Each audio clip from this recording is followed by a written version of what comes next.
Good morning, Pramila Mukherjee আরেকটি ব্লগে অনেক স্বাগত। আজকে সকালবেলা থেকেই ব্লগটা শুরু করছি। তো আজ হচ্ছে মঙ্গলবার।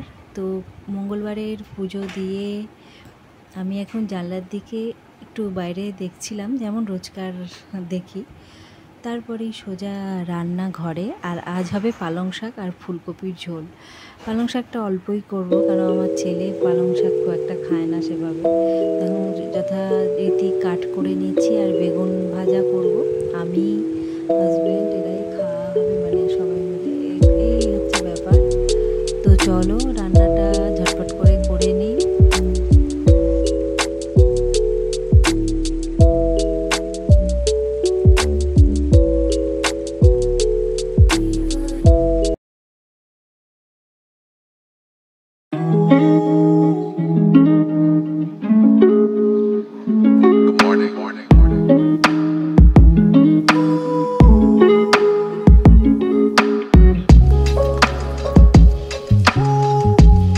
ছাদে এসেছিলাম ডাস্টবিনের ময়লা ফেলতে।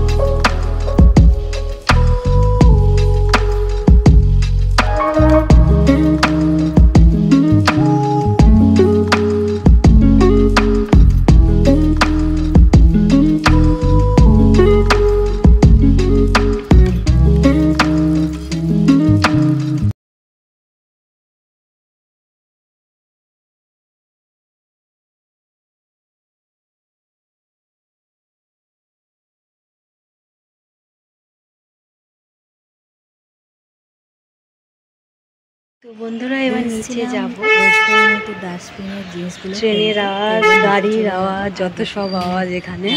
একটুখানি ঘুরে নিলাম, ব্যাস। তো বন্ধুরা, সেই সকালবেলায় তোমাদের সামনে আসলাম, আর অনেক দিন পর একটুখানি রেডি হলাম। একটা বেঙ্গলি লুককে এইভাবে, যেরকম আমরা বেঙ্গলিরা যেরকম শাড়ি পরি সেইভাবেই সাজলাম। রবীন্দ্রনাথ ঠাকুরের যে কবিতা আছে, যে যেমন আছো তেমনই চলে, শর্ট বানালাম বলে। আর ওটা রবীন্দ্রনাথ ঠাকুরেরই লেখা। ওটা অনেক একবার কবিতাও আমি ওটা করেছি, মানে বাংলায় ভালো এডিট করে। এবার ওটার নাচও অনেক। এখন বিকাল হয়ে গেছে।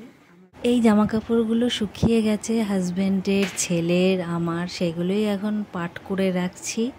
আর বিকাল যেহেতু হয়ে গেছে, এবার আমার ব্লগটাও শেষ করে ফেলবো। আর ক্যামেরাটা এমনভাবে রেখেছি আমার মাথাটায় কেটে যাচ্ছে, তো নেভার মাইন্ড। তো আজকের মতো আসি, আবার নতুন একটা ব্লগ নিয়ে তোমাদের সামনে হাজির হব। ততক্ষণ তোমরা সবাই ভালো থেকো, সুস্থ থেকো। নেক্সট ব্লগে দেখা হচ্ছে। টাটা।